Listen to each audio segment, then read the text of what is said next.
नमस्कार. मान्सून संदर्भात सर्वात मोठी अपडेट. ही अपडेट जाणून घेण्यासाठी आपल्या दिशा नैसर्गिक शेती या यूट्यूब चॅनलला सबस्क्राइब करा, व्हिडिओला लाईक करा.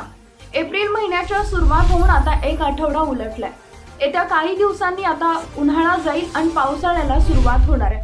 त्यामुळे शेतकऱ्यांसहित संपूर्ण देशभरातील नागरिकांचे आगामी मान्सूनकडे लक्ष लागलंय. अशातच मात्र ज्योतिषशास्त्र यंदाच्या पावसाळ्याबाबत काय संकेत देत आहे याबाबत जाणून घेण्याची देखील अनेकांमध्ये उत्सुकता असल्याचं पाहायला मिळत आहे. दाते पंचांगात यंदाच्या पावसाळ्याबाबत महत्त्वाची बातमी देण्यात आली आहे. त्यानुसार यंदा मुबलक पाऊस राहणार असा अंदाज देण्यात आलाय.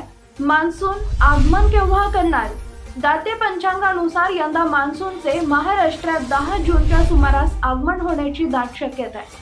मान्सून सुरू झाल्यानंतर ऑगस्टच्या दुसऱ्या आठवड्यापर्यंत मुबलक पाऊस होणार असं म्हटलं जात आहे. या पंचांगात यावर्षी अर्थातच 2024च्या पावसाळ्यात 22 जून ते 10 ऑगस्ट या कालावधीत मुबलक पर्जन्यवृष्टी होऊ शकते असा अंदाज वर्तवण्यात आलाय. विशेष म्हणजे यंदा पर्जन्यमान अधिक राहणार असल्याने राज्यातील काही भागात जनजीवन सुद्धा विस्कळीत होईल असं भाकीत यावेळी वर्तवण्यात आलंय. 20 ऑक्टोबर पर्यंत सरासरी इतकाच पाऊस होणार अशी शक्यता यामध्ये वर्तवण्यात आली आहे. पुढे 1 ते 15 नोव्हेंबर या काळात अपेक्षित पाऊस होऊ शकतो असंही मोठं भाकीत यात वर्तवण्यात आलंय.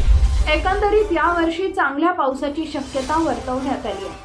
नवीन अपडेट मिळवण्यासाठी आता लगेच आपल्या चॅनलला सबस्क्राइब करा. धन्यवाद.